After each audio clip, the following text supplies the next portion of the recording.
Shalom, peuple de Dieu. Je rends grâce au Seigneur, je rends grâce à Dieu de nous accorder encore cette opportunité de pouvoir nous rassembler en ce moment pour pouvoir écouter sa parole, pour pouvoir partager sa parole. Aujourd'hui, je vais parler d'un thème important, je vais aborder un thème important pour la vie, pour nos vies de prière en tant que chrétiens. Je vais m'adresser à quelqu'un en particulier. Le thème d'aujourd'hui, c'est comment remonter sa vie de prière. Et je vais donner 10 conseils pour pouvoir remonter sa vie de prière. Toi qui écoutes cet enseignement, ces 10 conseils vont te permettre de pouvoir remonter cette vie de prière qui est en train de baisser, que tu sens qui est en train de baisser. Cette vie de prière qui est importante pour nous en tant qu'enfants de Dieu. C'est quoi la prière pour commencer? La prière est le moyen que nous avons pour pouvoir, que nous avons, que le Seigneur a mis à notre disposition pour pouvoir discuter avec lui. Discuter avec Dieu, c'est lui parler, mais aussi l'écouter. Dans le livre d'Éphésiens 2, le 18e verset, la parole de Dieu dit, faites en tout temps, par l'Esprit, toutes sortes de prières et de supplications. Veillez à cela avec une entière persévérance et priez pour tous les saints. Il existe plusieurs sortes de prières qui ont chacune un impact dans la vie de la personne qui prie. Il est important de mettre chacune à sa place pour relever sa vie de prière. Nous nous retrouvons dans des situations, la plupart du temps, où on voit que nos vies de prière ont baissé. Et cela, c'est pour plusieurs raisons. Nous allons parler de 10 conseils. Je vais donner 10 conseils, comme je l'ai dit un peu plus tôt, pour pouvoir se libérer de cette baisse de prière. Premièrement, pour pouvoir rehausser sa vie de prière, il faut faire une vraie repentance. La vraie repentance est une repentance sincère. La plupart du temps, la vie de prière baisse car on a un problème de péché.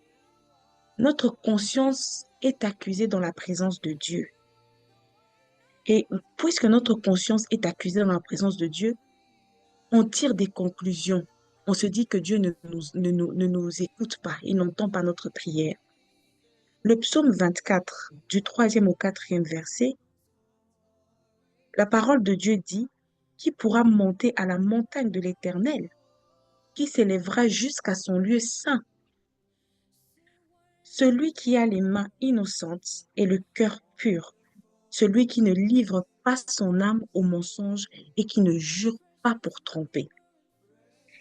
La vraie repentance est de demander pardon à Dieu, de recevoir ce pardon et de se pardonner nous-mêmes, afin que notre conscience ne nous décourage pas et que la prière ne soit pas pour nous un lieu de jugement où l'on est mal à l'aise.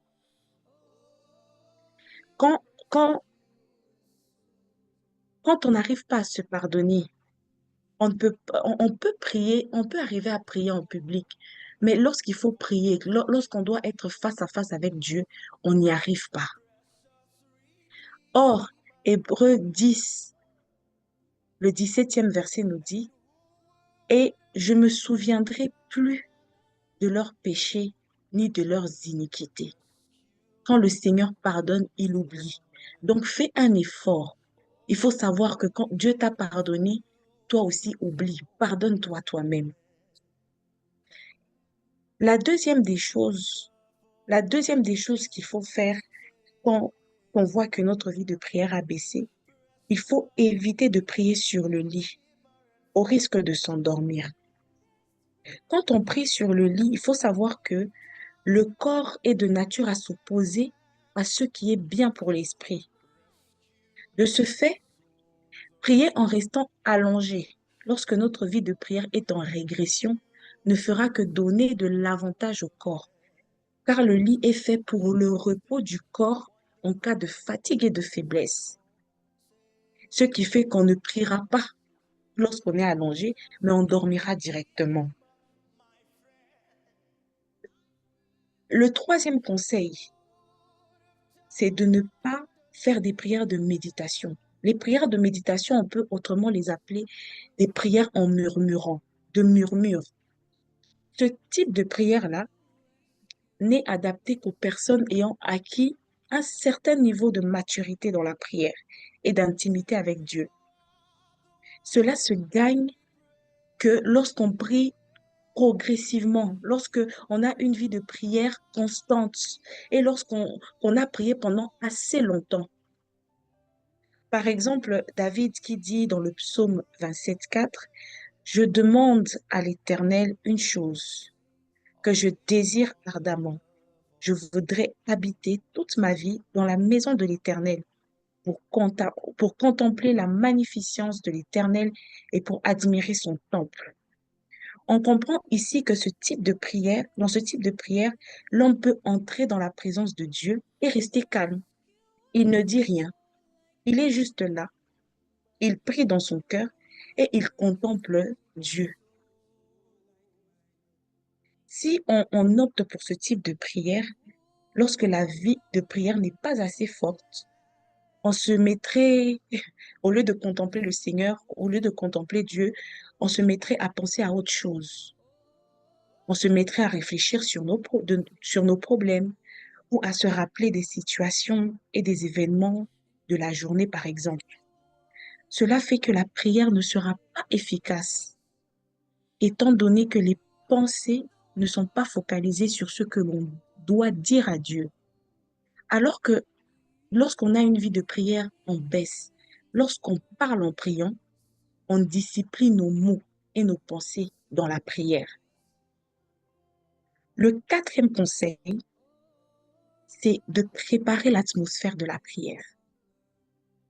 Cette préparation peut se faire soit par l'adoration, soit par une musique forte. Musique forte, bon, lorsqu'on est en public, on peut opter pour des écouteurs.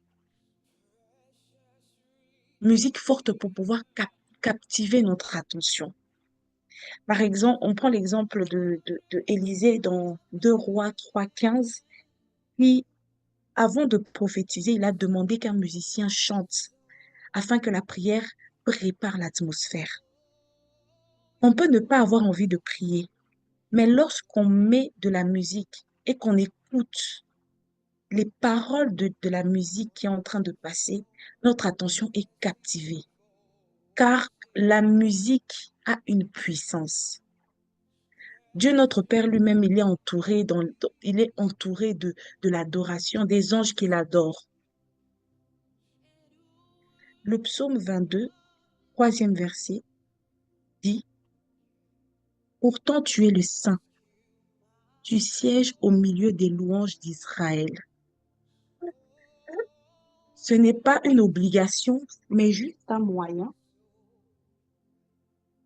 Ce n'est pas une obligation, mais juste un moyen qui peut permettre à une remise à niveau de la vie de prière. Le cinquième conseil, c'est de prier debout pour prendre la possession des lieux. La position debout est un signe de prise d'autorité et de contrôle. J'étais en train de donner le cinquième point, le cinquième conseil pour pouvoir remonter sa vie de prière. Le cinquième conseil est de prier debout pour prendre la possession des lieux. La position debout est un signe de prise d'autorité et de contrôle. La parole de Dieu dit dans Luc 10, 19, voici, je vous ai donné le pouvoir de marcher sur les serpents et les scorpions et sur toute la puissance de l'ennemi, et rien ne pourra vous nuire. Cette autorité que nous avons reçue en Christ s'exerce facilement lorsqu'on est debout, car nous en sommes plus conscients. La position debout est une position démontrant le passage d'un état de faiblesse à un état de force. Quand on se lève en priant, On prend autorité.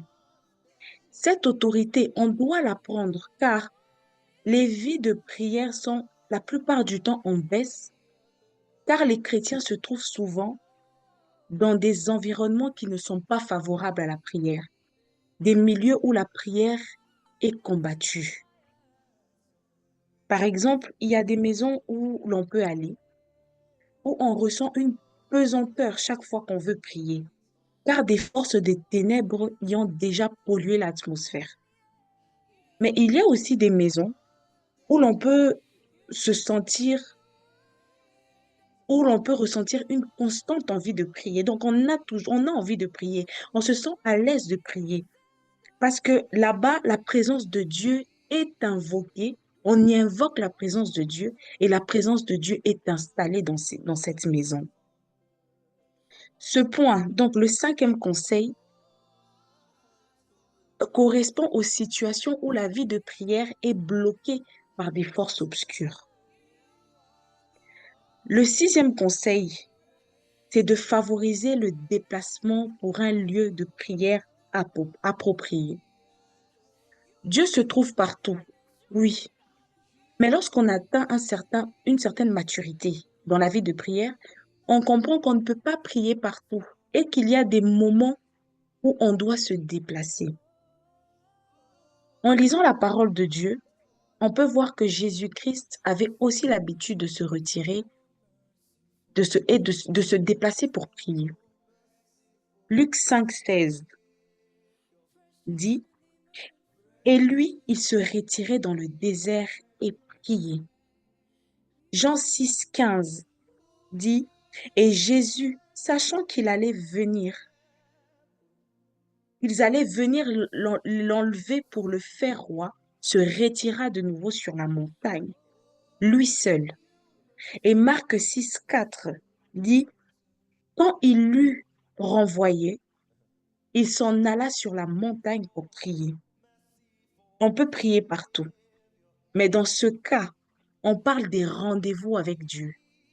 Il faut se retirer et aller au lieu de prière, car les pensées et le corps savent le pourquoi on s'est déplacé et seront disciplinés pour cela. Le septième conseil, c'est de ne pas suivre ses émotions. J'aimerais dire à quelqu'un que les émotions trompent. Quand nous ne faisons pas de la prière une nécessité, mais on en fait le résultat des émotions.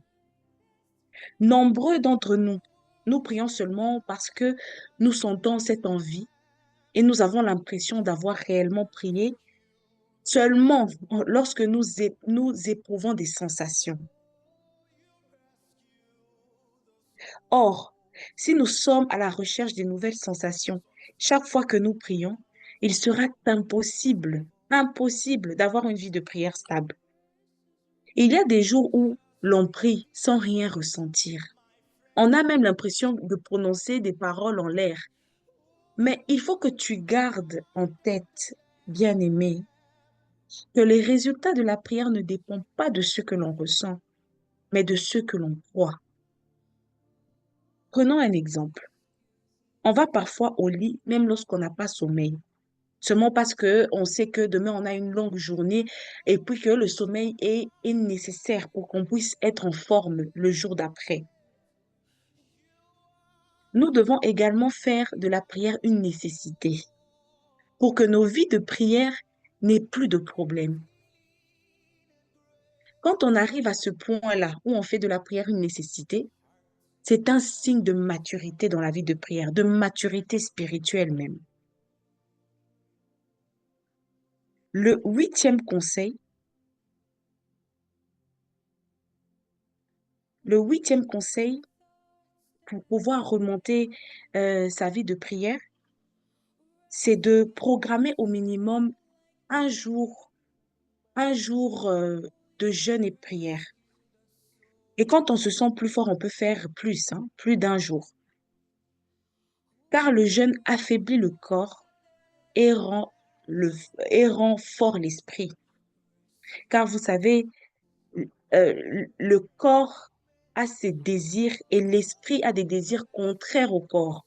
Donc le corps et l'esprit sont toujours en contradiction.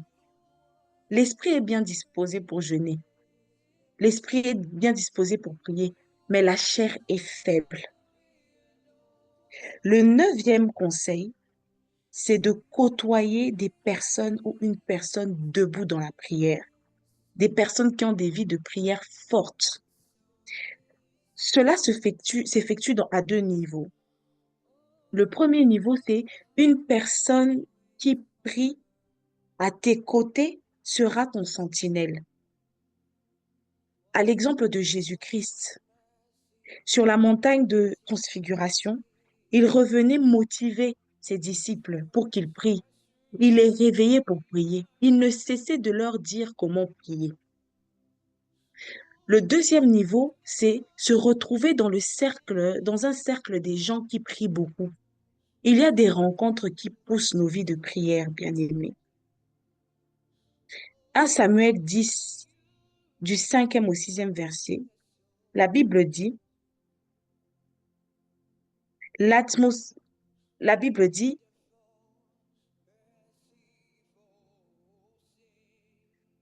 oui, la Bible dit dans 1 Samuel, excuse-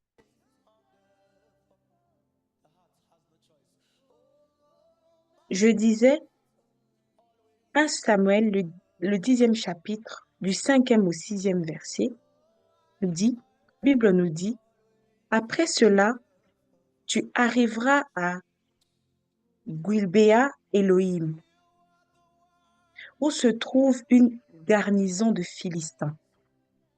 En entrant dans la ville, tu rencontreras une troupe de prophètes descendant du haut lieu, précédés du luth, du tambourin, de la flûte et de la harpe, et prophétisant eux-mêmes. L'Esprit de l'Éternel te saisira, tu prophétiseras avec eux, et tu seras changé en un autre homme. Amen. L'atmosphère de rencontre est réelle. Et cette atmosphère favorise la remise à niveau ou la progression de la vie de prière. Il faut savoir ceci, bien-aimé. Ne reste pas trop longtemps avec, avec une personne qui ne prie pas beaucoup si tu veux remonter ta vie de prière. Le dixième et le dernier conseil pour pouvoir remonter sa vie de prière lorsque cette vie est en baisse est d'instaurer le respect aux heures de prière. Amen. Dans Actes des Apôtres, le troisième chapitre, le premier verset, la Bible nous dit, Pierre et Jean montaient ensemble au temple à l'heure de la prière. C'était la 9e heure. C'est quoi l'heure de la prière? L'heure de la prière est l'heure à laquelle j'arrête tout pour communiquer avec Dieu. Peu importe ce que je faisais, si c'est mon heure de prière, j'arrête. Il faut que j'aille communiquer avec mon papa. L'heure de la prière, c'est l'heure à laquelle Dieu descend. Mon heure conventionnelle avec Dieu. C'est l'heure à laquelle on s'est convenu, lui et moi. L'heure, l'heure de prière, c'est l'heure favorable pour recevoir de la main de Dieu. Vous savez, Dieu respecte les rendez-vous. Voici les 10 conseils que je pouvais donner à quelqu'un qui est en baisse dans sa vie de prière. Nous allons prier pour toi, bien-aimé, qui ressent ce baisse. C'est frustrant. Je sais à quel point ça peut être frustrant. Mais il faut savoir que tu n'es pas la seule à travailler ça. Tu n'es pas le seul à traverser cette épreuve. Nous tous, on a eu à le traverser. Nombreux chrétiens ont eu à le traverser. Je vais prier. Père éternel, merci. Merci pour ce moment. Merci car nous en avions besoin. Mon frère, ma sœur avaient besoin de ces conseils parce qu'on essaye de se relever, on n'arrive pas. Merci de nous éclairer. Merci de mettre la lumière. Merci car nous avons compris où on était en train de mal faire. Merci car nous avons compris comment il fallait faire pour que on rétablisse cette connexion entre Merci. toi et nous, cette vie d'intimité. Yes, Lord. Merci au Seigneur pour toutes choses. Merci, Donne-nous Seigneur. la force et la capacité de Alléluia. pouvoir respecter tout ce que tu me recommandes, tous les conseils que tu me donnes. Alléluia. Donne-moi cette capacité. Donne-nous cette capacité de pouvoir y arriver. Au nom de Car Jésus. une vie sans prière, c'est une vie d'échec. Une vie Yes, Lord. sans prière est une vie où on n'a pas de protection. Une vie Yes, Lord. sans prière est une vie de néant. Yes, Lord. Merci car aujourd'hui tu me rappelles encore que cette vie doit être restaurée. Et Merci. merci car nous avons la foi que cette vie est restaurée en ce Yes. moment. Je Yes, Lord. déclare dans le nom puissant de Jésus-Christ Au nom de que ta Jésus. vie de prière est restaurée. Je déclare dans le nom puissant de Jésus-Christ que le Seigneur te capacite, que le Seigneur te donne toute la force et toutes les armes nécessaires pour pouvoir suivre les conseils et pouvoir t'en sortir. Tu es une Yes. femme de prière. Tu es un homme de prière. Tu Amen. es une femme de feu. Tu es un homme de feu. Dans le nom puissant de Jésus-Christ, Au nom nous de avons Jésus. ainsi prié. Yes. Nous disons, gloire et louange à toi, Seigneur Jésus-Christ. Amen. Amen.